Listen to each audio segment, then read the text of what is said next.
Et à Marseille, autre événement, Yvon, lors de la dernière séance, était fatigué. Il faisait monter sur son... Il se couchait sur une planche à clous.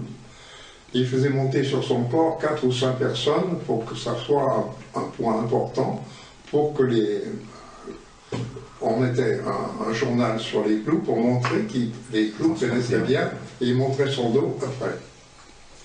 Et cette fois-là, le poids des personnes a été trop important. On l'a mené à l'hôpital. Il a été hospitalisé. Ça a fait encore beaucoup de bruit dans la presse. Et immédiatement après, lorsque je suis revenu à Lyon, j'avais déjà une lettre de Cocatrix de l'Olympia qui me demandait à présenter le Festival de la Magie à Paris. Alors, je suis allé à Paris et je lui ai proposé un programme.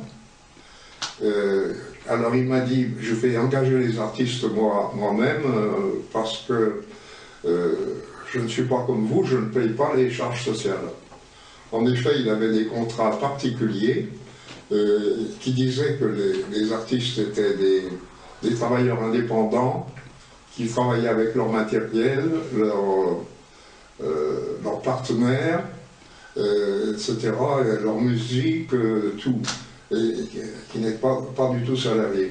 Donc on a fait comme ça, on a commencé, je lui ai donné tous les adresses en main, et ensuite, dans les mois suivants, j'allais chaque fois à l'Olympia demander où en était le spectacle, à quelle période il pensait le faire. Et je rencontrais un bonhomme qui avait été impresario à Lyon, qui ne m'avait pas bien dans le nez et qui était devenu son directeur. Et la dernière fois, au mois de juin, vers la fin juin, je vais à l'Olympia, et on me répond, oui, mais le spectacle n'est pas prévu pour le moment, il n'y a pas de spectacle prévu, ça a été annulé, c'est reporté peut-être l'année prochaine, on ne sait pas. Et immédiatement, je traite avec un autre théâtre, le Théâtre de l'Étoile à Paris, qui m'avait aussi demandé le spectacle, pour le mois d'octobre.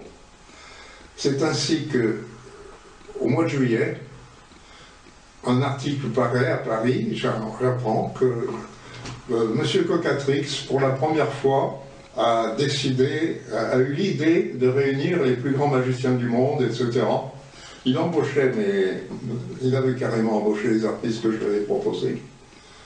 Et comme je lui avais dit que Yamak Evadi, mon fakir, qui ne prenait pas de compère, avait parfois des difficultés auxquelles il n'arrivait pas à surmonter, ce qui lui était arrivé une ou deux fois, il a fait venir un hypnotiseur du Canada qui s'appelle le Grand Robert, qui, avec une équipe d'une vingtaine de compères à chaque séance, faisait un spectacle ahurissant, faisant déshabiller les gens, les faisant courir à quatre pattes, etc.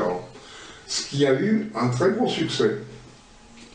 Et moi, je n'ai pas pu annuler mon spectacle du mois d'octobre au Théâtre de l'Étoile, où j'ai fait tout juste les frais. J'ai fait tout juste les frais. Et dans ce spectacle, j'avais engagé pour la première fois Alcarty, que j'avais vu auparavant quand j'étais très jeune au Casino de Paris. Il faisait c'était le numéro du vieux professeur qui amène des parties d'un robot qui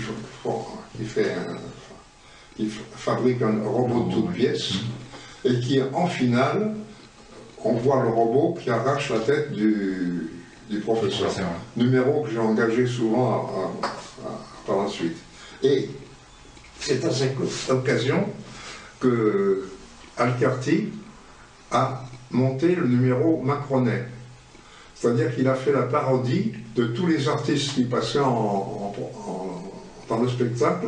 Lui, il passait ce dernier numéro, il faisait ce numéro de parodie, juste en avant-dernier numéro de deuxième partie.